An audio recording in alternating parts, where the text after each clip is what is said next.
Bismillahirrahmanirrahim. Assalamualaikum warahmatullahi wabarakatuh. Jumpa lagi di channel YouTube Rivanesta, masih di sudut edukasi, belajar mudah dan menyenangkan.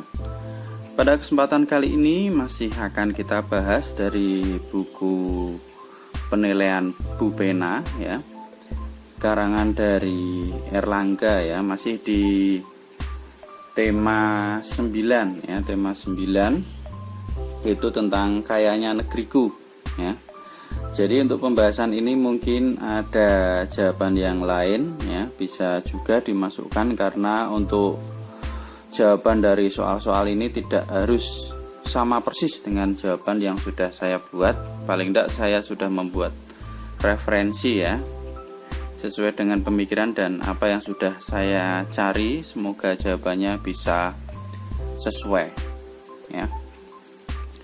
Jadi tidak harus sama persis untuk jawabannya, karena jawaban untuk soal-soal ini tidak seperti matematika ya, menggunakan angka pasti ya. Tapi ini menurut saya sudah yang paling bagus ya. Oke, kemarin sudah kita bahas untuk latihan soal subtema 2 untuk muatan IPA dan juga muatan IPS ya. Untuk kesempatan kali ini akan kita lanjutkan yang muatan bahasa Indonesia ya. Ini KD 3.3. Nomor 1, tujuan wawancara adalah ya, sini ada menyampaikan ide, mengolah keterangan, mengumpulkan informasi atau mempertahankan pendapat. Jadi wawancara itu adalah kita meminta keterangan atau mengumpulkan informasi ya kepada narasumber yang kita tuju ya. Jadi sebelumnya kita persiapan dengan membuat pertanyaan terlebih dahulu, siapa yang akan kita tuju atau narasumbernya. Nah, tujuannya apa? Untuk mendapatkan informasi yang valid ya, informasi yang sesuai dengan apa yang kita inginkan. Maka untuk yang nomor 1 jawabannya adalah mengumpulkan informasi ya dari narasumber ya. Tentunya kok narasumbernya harus yang kompeten di bidangnya atau yang ahli. Lanjut ke soal nomor 2. Narasumber yang tepat untuk diwawancari mengenai program vaksinasi polio di posyandu sekitar rumah adalah, berarti ini adalah narasumber yang ada di posyandu ya. Posyandu itu pos pelayanan terpadu di sekitar rumah kita. Ini tentang program vaksinasi polio ya. Maka A, pihak perusahaan obat, B, petugas kebersihan, C, penjaga toko obat, atau D, petugas vaksinasi. Karena kita perginya ke posyandu, nah berarti yang kita temui tentunya di situ adalah petugas vaksinasi ya, bukan pihak perusahaannya. Ataupun kalau petugas kebersihan jelas kurang memahami tentang vaksinasi polio ya. Apalagi penjaga toko obat ya, mungkin tahu tapi ini lokasinya adalah di posyandunya, berarti yang jelas petugas vaksin tadi.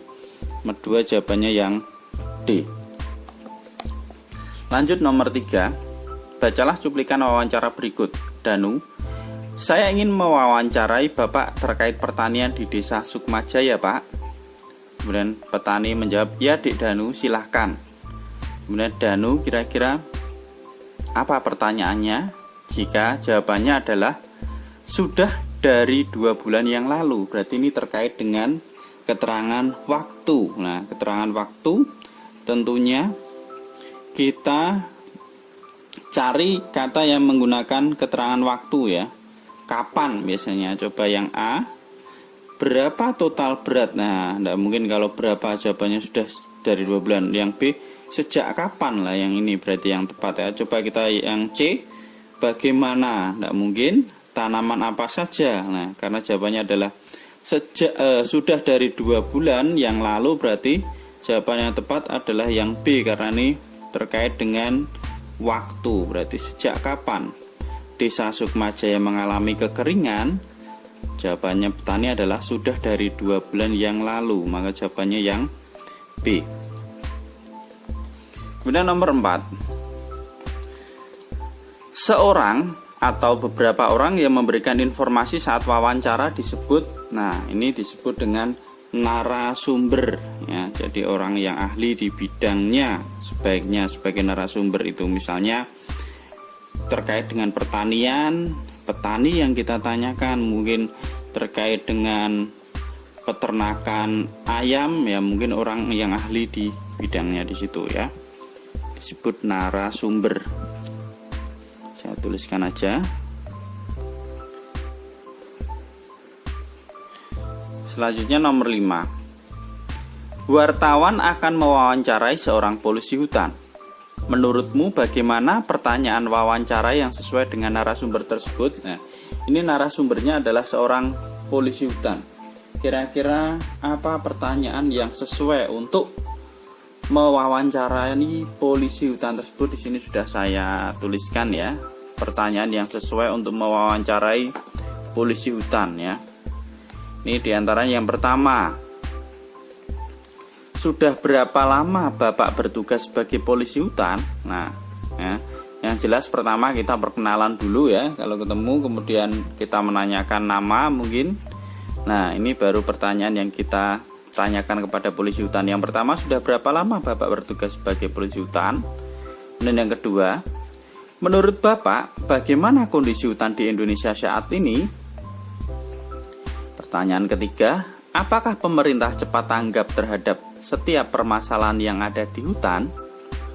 Nomor 4, apakah hutan di Indonesia masih menjadi habitat bagi hewan langka? Habitat itu tempat hidup atau tempat tinggal makhluk hidup. Kemudian nomor 5, bagaimana usaha yang dilakukan dalam rangka mempertahankan fungsi dan keberadaan hutan? Nah, mungkin 5 pertanyaan ini sudah cukup untuk menanyakan kepada seorang polisi hutan pada saat kita wawancara. Mungkin bisa juga ditambah dengan pertanyaan-pertanyaan yang lainnya untuk menggali informasi lebih dalam ya. Oke, ini untuk muatan pelajaran bahasa Indonesia ya, ada 5 nomor. Selanjutnya kita ke muatan PKN. Salah satu kewajiban negara terhadap sumber daya alam berupa tambang adalah, nah ini kewajiban negara terhadap sumber daya alam tambang ya. Negara ya. Nah, tugas negara itu apa? A, mengelola untuk kesejahteraan rakyat. B, menyerahkan sepenuhnya kepada masyarakat, bukan ya. C, menyerahkan pengelolaan kepada negara asing, ini malah salah ya. Yang D, menjual seluruh hasil tambang ke negara yang membutuhkan, ini juga kurang sesuai. Jawaban yang paling tepat adalah yang A ya. Tugas negara itu adalah mengelola ya, demi kesejahteraan rakyat. Nomor 2, hak masyarakat yang tinggal di sekitar lahan pertanian adalah, nah ini hak masyarakat yang tinggal di sekitar lahan pertanian. Ini tadi sudah saya tuliskan jawabannya ya. Oke, jadi untuk nomor 2, hak masyarakat yang tinggal di sekitar lahan pertanian adalah memanfaatkan lahan pertanian untuk kegiatan ekonomi atau untuk memenuhi kegiatan ekonomi ya, untuk memenuhi kebutuhan ekonomi, bisa ya dengan cara mungkin bercocok tanam ataupun kegiatan yang lainnya. Lanjut ke soal nomor 3, tuliskan bentuk kerjasama masyarakat yang tinggal di lingkungan berikut. Ini terlihat ya. Ini daerah sekitar sungai ya, yang banyak sampah, gambarnya di sini ya, terlihat kumuh. Nah, ini beberapa warga ya sedang melakukan aktivitas di sana. Nah, apa bentuk kerjasama masyarakat yang tinggal di lingkungan tersebut? Nah, ini sudah saya tuliskan beberapa ya, ada 3 kegiatan kerjasama masyarakat di lingkungan sekitar sungai. Pada gambar yang terlihat tadi sangat kotor sekali ya. Yang pertama, bersama-sama untuk membersihkan sampah ya. Kemudian yang kedua, menjaga kelestarian air ya, karena airnya tadi banyak sampah, ini yang kotor lah, airnya jadi tidak sehat. Kemudian yang ketiga, bergotong royong menata dan memperindah daerah tersebut agar lebih enak dipandang ya. Jadi kalau tidak ada tumpukan sampah, bersih ya, mungkin bisa untuk memelihara ikan atau tanaman yang lain, mungkin bisa kelihatan indah dan tentunya akan menjadi lebih sehat lingkungannya. Lah, ini untuk muatan IPS ya, hanya 3 nomor. Kita lanjutkan untuk muatan berikutnya yaitu SBDP. Ya, ini nomor 1. Tema pada lagu Memandang Alam sama seperti tema pada lagu lah. Memandang alam itu tentang keindahan alam ya. Gebiar-gebiar ini bukan ya. Kemudian yang B, ampar-ampar pisang juga bukan ya. Gundul-gundul pacul ya. Ini yang D, naik ke puncak gunung. Ini sama-sama tentang alam, tentang keindahan alam ya. Jawaban yang tepat nomor 1 adalah yang D. Kalau yang gebiar-gebiar itu menceritakan tentang Indonesia ya, tentang tumpah darah Indonesia atau nasionalisme. Kalau yang B sama C ini ya B sama C ini tentang lagu anak-anak, tentang permainan ya. Nomor 2, perhatikan notasi angka berikut. Ini yang A, ada fa, mi, do, sol, la, re, fa, si. Ini pertanyaannya, notasi angka yang dinyanyikan dengan nada paling tinggi dan paling rendah ya. Untuk yang A ini berarti ini sudah saya tuliskan aja ya. Untuk yang nomor 2, oke. Jadi yang A yang paling tinggi itu adalah si, yang paling rendah do. Kemudian untuk yang bagian B yang paling tinggi adalah si, yang paling rendah adalah mi ya. Ini kita lihat di soalnya ya. Jadi yang paling tinggi untuk yang A itu adalah si, paling rendah do. Untuk yang bagian B paling tinggi si, paling rendah mi ya. Ini si, ini mi. Ini paling tinggi si, paling rendah do. Kemudian nomor 3, tuliskan makna yang terkandung dalam lagu Memandang Alam ya. Lagu Memandang Alam itu apa kira-kira maknanya? Jadi itu menceritakan tentang keindahan alam ya, supaya tetap lestari. Seperti apa? Jadi maknanya agar kita dapat menjaga alam semesta supaya tetap indah dan asri ya. Jadi di situ diceritakan tentang keindahan alam ya. Kita melihat alam dari atas bukit ya. Ada sungai mengalir indah, ada sawah ladang yang hijau terbentang ya. Jadi mungkin ada beberapa jawaban. Ini saya coba memberikan satu jawaban ya. Ini juga sudah benar. Jadi mungkin ada beberapa jawaban yang lain juga benar, tetapi ini adalah salah satu contoh jawaban tentang makna lagu Memandang Alam. Lanjut ke soal nomor 4. Di sini ada not balok ya.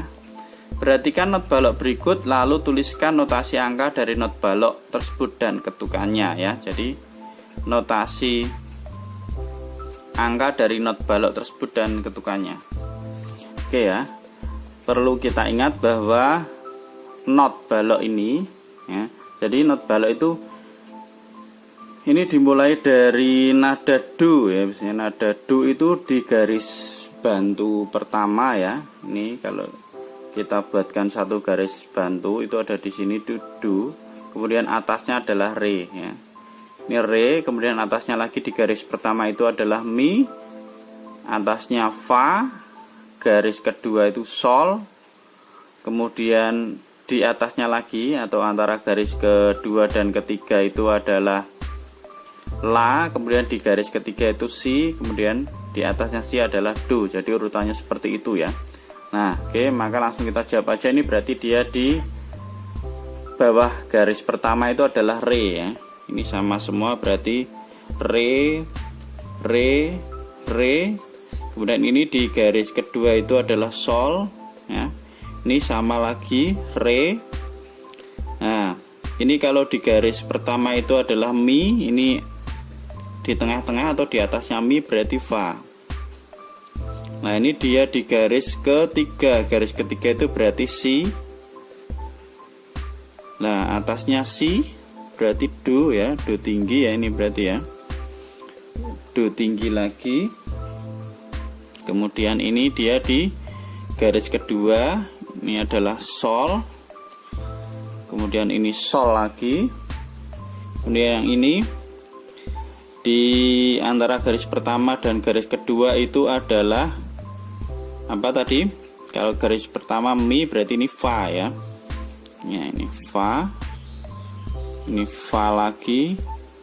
Ini re sama kayak tadi. Ini juga re ya. Jadi seperti ini. Untuk ketukannya ini sama ya. Ketukannya adalah satu ketuk.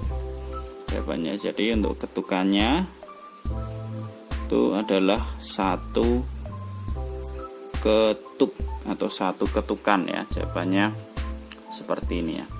Oke, mungkin ini dulu pembahasan dari buku Bu Pena kelas 4 ya. Ya, subtema 2 ya. Subtema 2 untuk muatan pelajaran mulai dari IPA sampai terakhir SBDB ya. Semoga bermanfaat. Mohon maaf apabila ada kekurangan. Saya akhiri. Assalamualaikum warahmatullahi wabarakatuh.